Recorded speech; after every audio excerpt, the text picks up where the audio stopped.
नौशर फ़िरोज़ कायनात में दीन इस्लाम जे तबलतग़ीर जे लाइ नबी आख़िर ज़मा हज़रत मोहम्मद मुस्तफ़ा सल्लल्लाहु अलैहि वसल्लम जिन खे जेतिरियूं क़ुर्बानियूं पेश करणियूं पयूं ऐं जेका अज़ीम ऐं अणथक जिदोजहद करणी पई, उन खां वधीक औलाद रसूल खे दीन इस्लाम उम्मत ताईं पहुचण लाइ जिदोजहद करे पंहिंजियूं ऐं पंहिंजे औलाद जूं जानियूं बि क़ुर्बान करणियूं पयूं।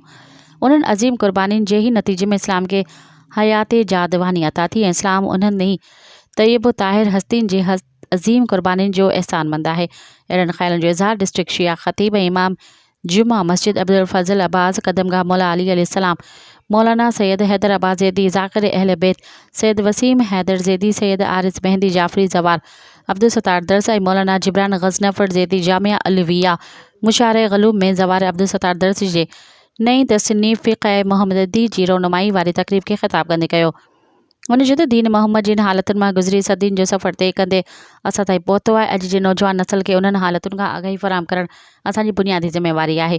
ज़वार अब्दुल सत्तार दरस ही किताब तहरीर करे दीनी ज़िम्मेवारी खे पूरो करण वारो फ़र्ज़ सरअंजाम ॾिनो आहे, जेको लाइक़े तहसीन ख़िदमत आहे। तक़रीब खे सैयद अली गज़नफ़र शाह जहानिया, सैयद मोहम्मद अहमद जाफ़री,